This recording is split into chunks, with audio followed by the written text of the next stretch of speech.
தானலவைங்கோஷ க்ஷேத்திரமிதில் வளர் தானெனும் மானமாம் தானிய உளுந்தை நானாரன் ஞான விசார திரிகையில் நானல்லவென்றே ಉಡೆತು ಕೊಡಿತು ತನುವಿನ ನೆಲದಲ್ಲಿ ಬೆಳೆದ ಅಹಮ್ಮಿನ ಹುರುಳಿಯ ಕಾಳನ್ನು ಸುರಿಯೋ ನಾನಾರೆನ್ನುವ ಆತ್ಮವಿಚಾರದ ಬೀಸುವ ಕಲ್ಲಳು ನುರಿಯೋ ತನುವನು ನೇಲನು పెంచిన అహమను ఉలవలు ధారగ పోసి నేనెవరిన నెడి ఆత్మ విచారపు తిరుగలి నందిడి విసురు तन के खेत में उगे अहम के उरद दानों को लिए मन ही मन में कूटते जाओ आत्म विचार के बल से।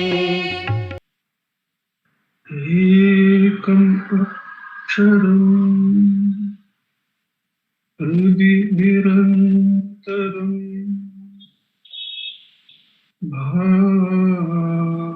भासते स्वयं लिख्यते कथम्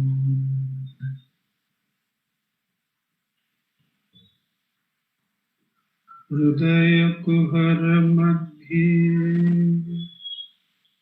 केवलं ब्रह्ममात्रम् याहम् इति साक्षात् आत्मरूपेण भाति हृदि विषमनसा स्वं चिन्वता मज्जता पवन चलन रूढ़ा आत्मनिष्ठो भवत्वम्।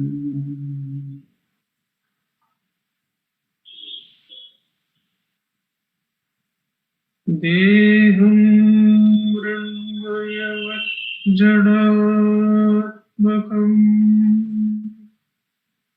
अहं बुद्धिर्न तस्यास्त्यतो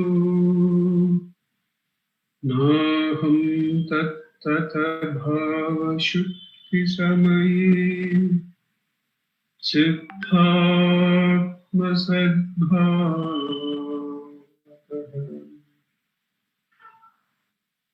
कोऽहं भावयुतः कुतो वरधिया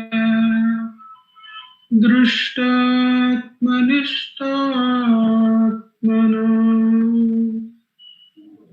सोऽहं स्फूर्तितया अरुणाचल शिवः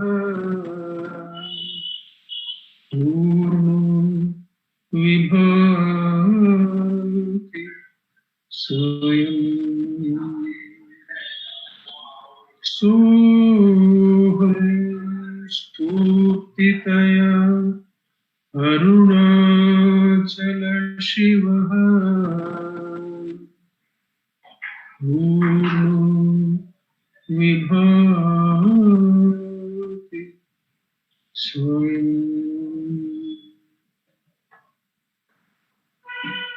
Namo Ramana. In this Thursday satsang from Ramana Maharshi Center for Learning, the South Bangalore Center, as usual, we read from Guru Vachaka Kovai. We begin the satsang by reading the first verse.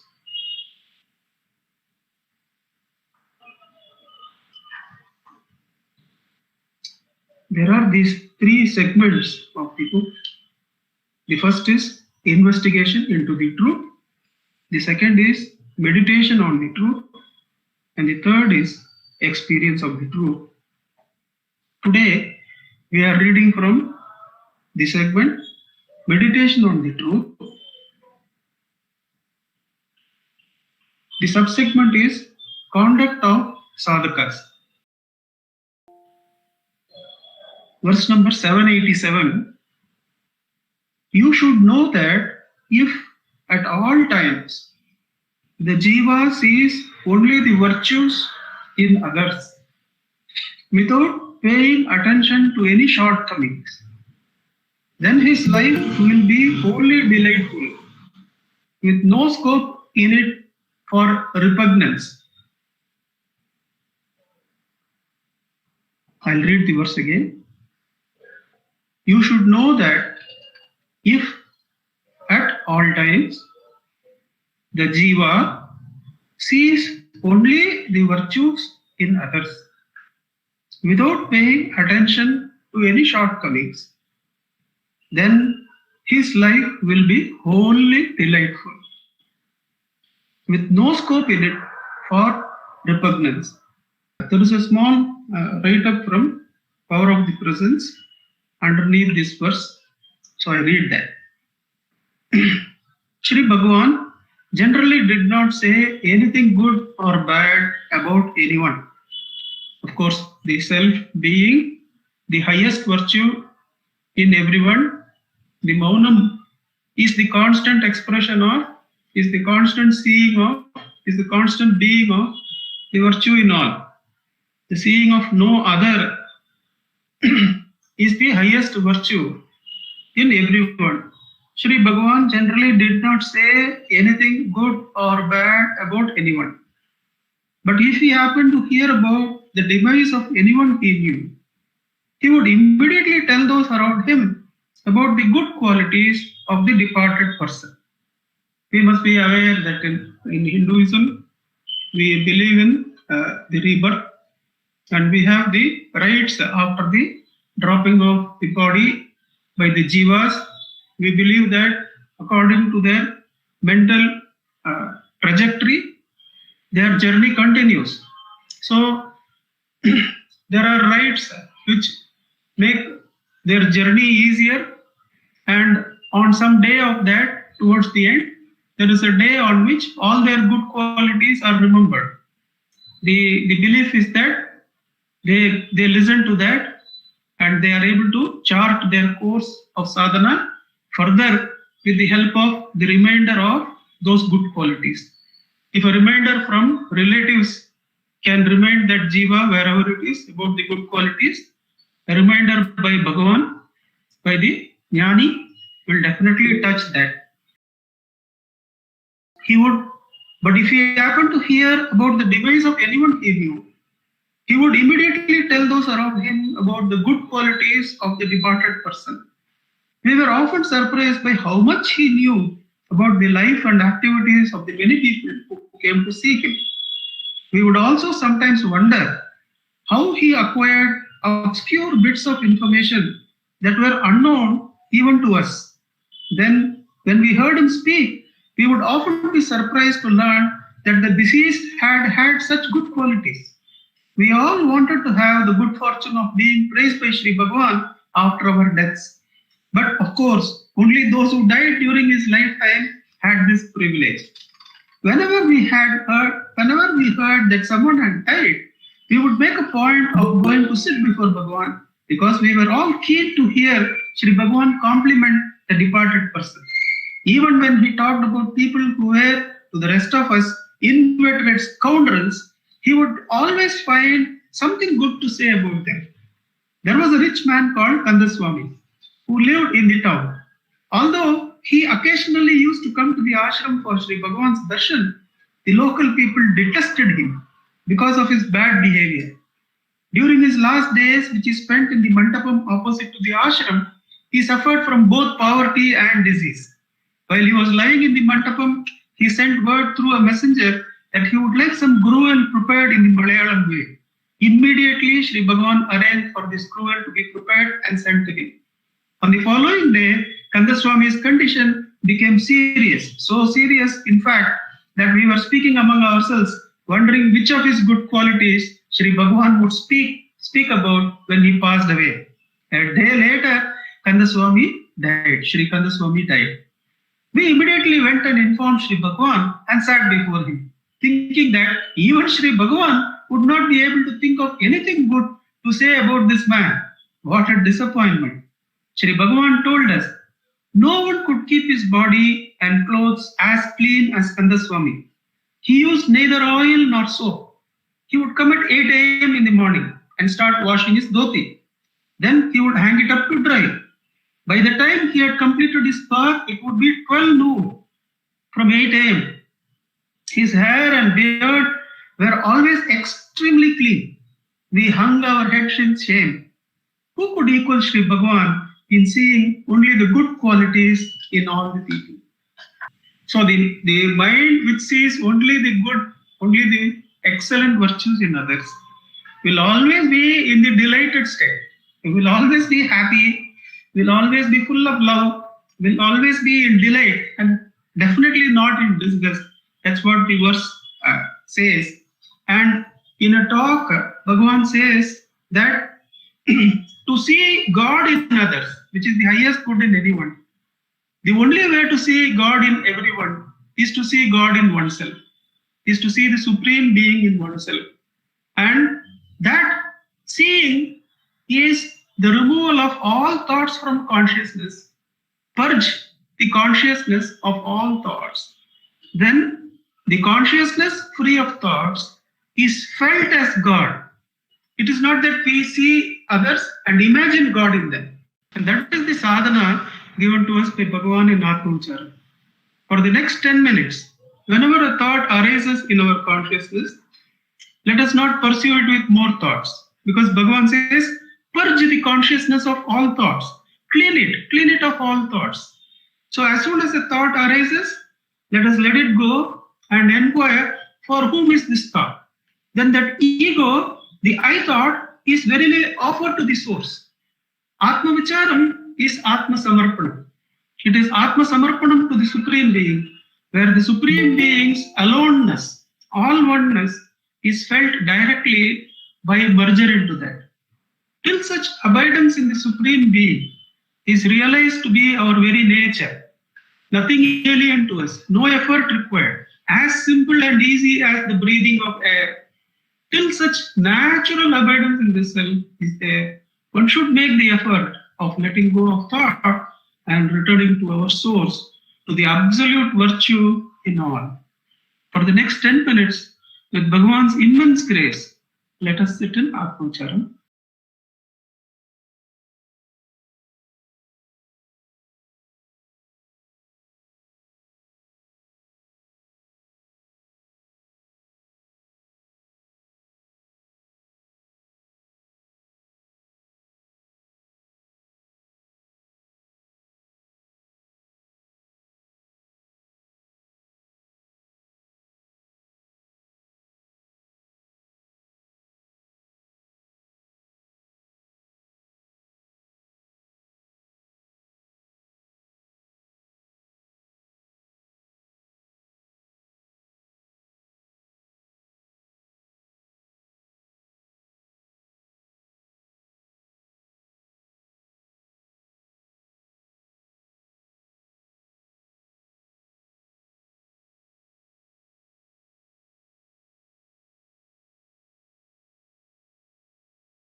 We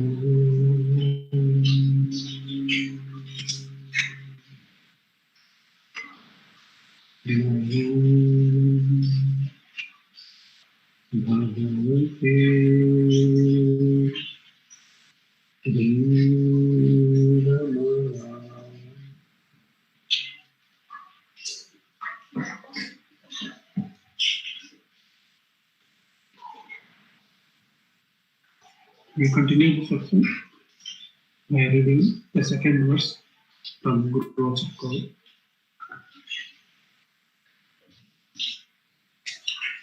We are reading from Investigation into the Truth. The subsegment is Atma Vichara. The verse number is 397.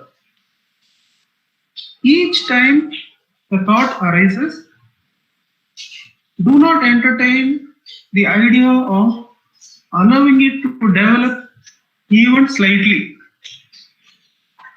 Each time a thought arises, do not entertain the idea of allowing it to develop even slightly.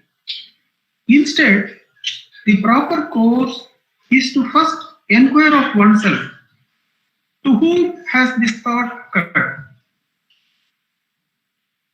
Now, there are many ways in which we are habituated to develop thoughts. How easily we get deceived by going after thought expansion. For instance, we were discussing the feeling that we know that somebody has taken some particular position or is thinking in a particular way.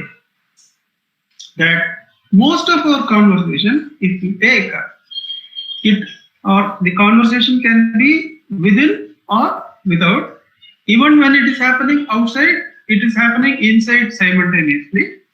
So that when we say that so and so is thinking like this about me or about something else, there is no such thing. There is only the truth that I am thinking that they are thinking like this. Now, this is a very practical thing, and this will bring to an end most of our inner conversation. That we are so sure that they are speaking of a particular thing in a particular way. But if we investigate a little bit, we will understand that that is only my thought on even the teachings we analyze and we look at. We should be very clear that these are my way of looking at, my way of interpreting. These are my thoughts. Therefore, one has to remove them. And we were discussing this siddhi of mind reading. It is said that great ones like Seshadri Swamigal and all have this faculty, have this siddhi that they can read the other person's thoughts. Now, that is one step further. Even if you have such a siddhi, now the danger of such a siddhi is, and in Atma Vicharam, we get thoughts about this. Because as we practice Atma Vicharam, our mind becomes subtler and subtler, and they become more capable, or they think that they are more capable of understanding the perspective of others. That this is exactly what they mean. Whether they know it or not, this is what they mean. Now, that is a delusion. Because one thing that you can be sure is, this is my thought about it. Therefore, we were discussing how dangerous it is and how clear Bhagavan is in reminding us not to go after siddhis as we practice these meditations and Atma Vicharam. Those siddhis will start appearing before us, but they are all our thoughts. And that's why Bhagavan says, do not allow the thought to develop even a little bit. It can very easily deceive us and it will take us into a whole track. Once we feel that we are sure this is what position so and so takes, then each of that is a world of its own. And it's a karma bhumi. It takes us into a world of karmas and we pursue it. Just one thought. And that is why Bhagavan says, as soon as a thought arises, each time a thought arises, do not entertain the idea of allowing it to develop even slightly. Instead, the proper course is to first inquire to oneself, to whom has this thought arisen? This is the other fact, that thought is like the object seen. Now, the object seen and the act of seeing are not recommended by Bhagavan as ways of meditation, because the object seen changes from the waking state to the dream to the deep sleep, and the act of seeing changes, the act of perception itself is not present in deep sleep. But who is present in all the three states? In all the three states, the perceiver, the thinker is present in waking, in dream and deep sleep. That's why Bhagavan says, do not pursue the multiplicity of phenomena, which is in this case, which is multiplicity of thought. Do not pursue even the act of seeing the thought, but only one thing, the one who is seeing, for whom has this thought appeared. It will always be in whichever state we are when we inquire this. For whom has this thought appeared? In the yosane yarake. E yochane yarige, the answer will always be the same. This thought has arisen for me. Immediately make the quest, who am I? Nan yar. This I, which is present throughout the waking state, this I, which is present throughout the dream, this I, which is present throughout the deep sleep. Who is that?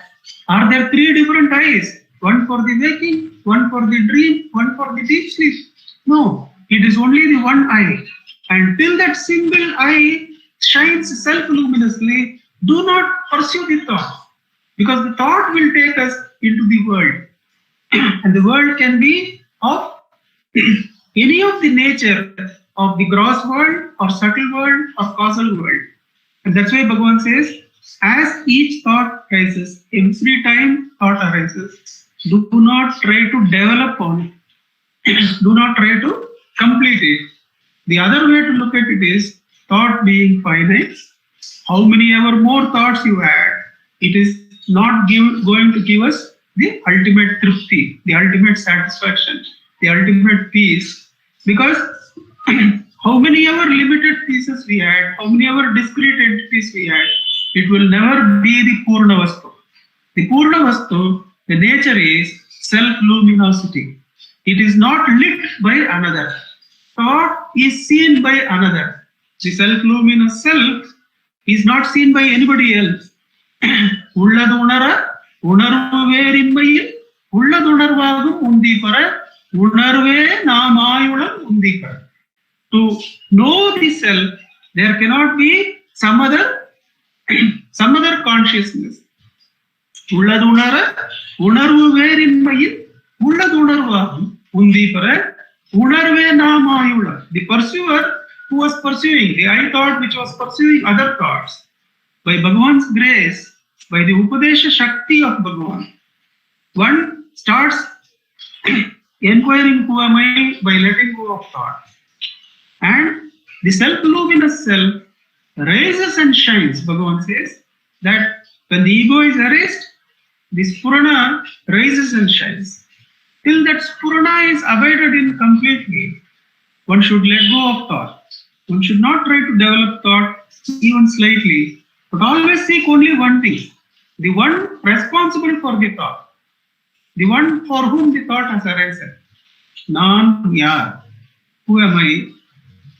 With practice, Bhagavan assures, one of the questions in Talks with Sri Ramana Maharshi, someone asks Bhagavan, is it that we have to keep on negating, neti, not this thought, who am I? Bhagavan says, no. Yes, there will come a time when you will be able to hold the I directly without waiting for raising of thought.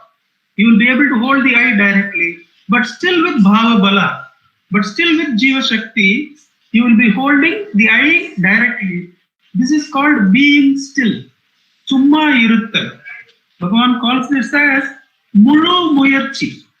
And Maya, which is not crossed by any other sadhana, is broken through by this practice of being still, Summa Iruttal. So that is the other form of self-enquiry, or that into which self-enquiry could mature into before the self reveals itself as this Purana. So in either of these two ways, wait for thought and not try to develop it, but ask for whom is this thought, or directly hold the eye and be still. Both are Atmavicharana. And till the ego is erased, till all vasanas are removed, till all enemies from the fortress come out and are erased completely, and the fortress is completely secure in our hands, and the self-luminous self is realized to be who we are. We cannot be apart from that self-luminous self and experience it. When that Purana is going on, I, one is very clear, the ego is gone.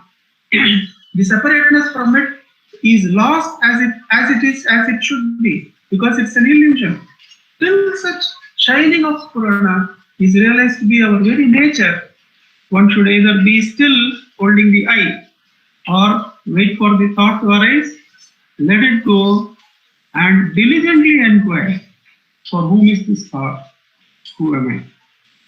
With Bhagavan's immense grace, who has blessed us with this Brahmastra, which will not stop till it takes us to this Purana, till Arunachala rises and shines. Soham Spurti Taya Arunachala Shiva. Purno Vibhati Swayam. The Swayam Vibhati Arunachala, till he rises and shines from within, the Atmavicharam will not leave us. And it will take us to that. With Bhagavan's immense grace, who has blessed us with this wonderful Brahmastram, let us sit in Atmavicharam for the next 10 minutes.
To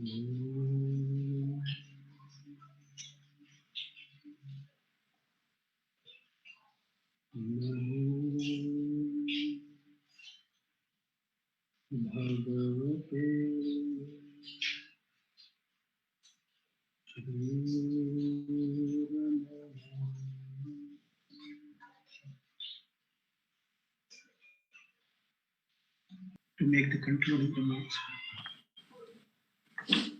Namo Ramana. Prostrations to Ramana, who shines as the self in all beings. As was pointed out to us in today's verse, and Nandakumarji was saying, if we see Bhagavan in everyone, prostrations to Ramana, who shines as the self in all beings, we say. So the moment, there are two ways in which we can try to see this. But we can try to see everything as good, everything as God. We must first find the self within ourselves.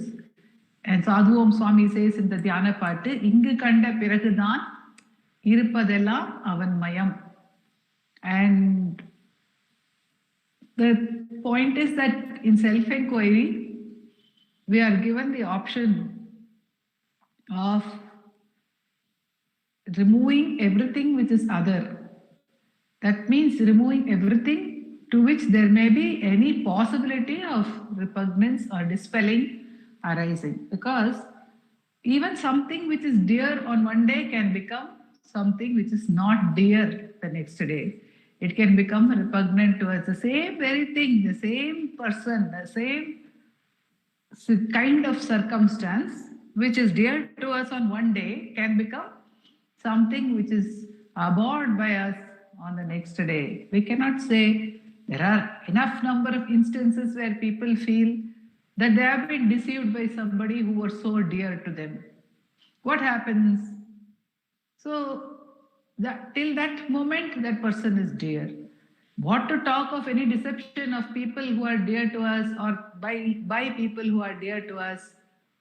Our own body, which is so very, very dear to us, will drop us one day. It cannot continue with us all the time, or we will drop it. If it is depending on us, we are going to drop it. If we are depending on it, we can say it is going to drop us. We have to part ways. With this body of ours, the dearest of dears also, we have to part ways. And this body which is dear to us now, if there is illness, what happens? People who become very ill, they start praying, when will this body go away? When will I be able to drop this body and be free of it? So we cannot say that what is dear, we cannot say. The same thing which is dear can become something which is hated by us, disliked by us. And something which is disliked by us can become dear equally. So this is a play of the mind. And in Vichara, we have the option. If we look at who am I, we have the option of discarding all thoughts, that is making them all equally repugnant. All thoughts are something which I despise. The point which often Nandakumarji will say Bhagavan does is grouping. He puts everything together. So Bhagavan will say all thoughts are sorrowful. All thoughts must be treated equally because they are not different actually from each other.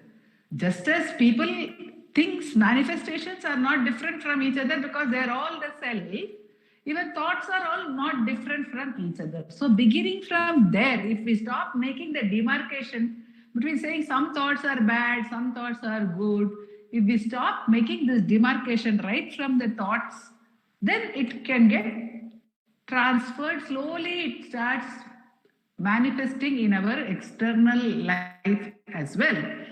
By giving us practice ground in our self-inquiry, Bhagavan gives us very simple, he creates a space where we can practice without having to face actual physical situations. It's very difficult. If actually somebody is attacking us physically, if somebody is even shouting at us, abusing us in the so-called waking realm, it may be difficult for us to tackle. But if we find that this abuse is within us, First, if we can tackle the abuse within us in the form of thought, when we can recognize that this abuse, even say abuse has happened, somebody has spoken badly, we feel bad about it. The moment we are feeling bad about it, we are continuing to abuse ourselves. Because by remembering that statement of that person cannot force us to remember it. That one word which was spoken ill to us is over at that point. But when we remember it in thought, then we are re-abusing ourselves any number of times. So this is obviously a negative thought which we will want to drop. But what about positive thoughts also? If we hold on to them, as I said, one can turn into another. One will lead to another. There is no way in which only a positive can remain in the relative realm. It is absolutely certain, given that A will become B, day will become night, night will become day. This is a given. We cannot refute this. So unless we make it all equal, either we say every thought is sorrowful and we drop it, or we say, even if we don't say every thought is sorrowful, we can recognize that every thought is absolutely useless. It does not give us the experience of the self which we are seeking, or the bliss which we are seeking, because it is transient or even otherwise. Say, repeat it. If we just for a moment think, how many thoughts will we have in a day? How many thoughts in a day, and in our lifetime, how many millions and millions of thoughts we would have thought? How much of productivity should have happened if even one thought was of some use every day? How many wonderful things should have happened? But this industry of thinking doesn't lead us anywhere. At least recognizing that, we can drop the thoughts and get back to the self. The other way is, when we look at from the Vensamai point of view, if we recognize that the source is only one, then it is everything is a self. There is nothing but the self. There is only consciousness. If one looks at thoughts, what is thought? Is there something as thought? Is there something as I apart from consciousness? Nothing. It cannot be there. Then what can we feel repugnance towards? So either we completely drop everything through the question, who am I? Or Bhagavan says, these are the two quotes which he has given us today, completely accept everything by abiding in the self, and then on account of that, naturally, spontaneously, everything will be. It is not a question of recognizing everything to be the self. Recognizing is a mental activity. Thinking of something is a mental activity. Thinking everything is the self, thinking everything is a God, is a good support to our sadhana, but it will be a mental activity.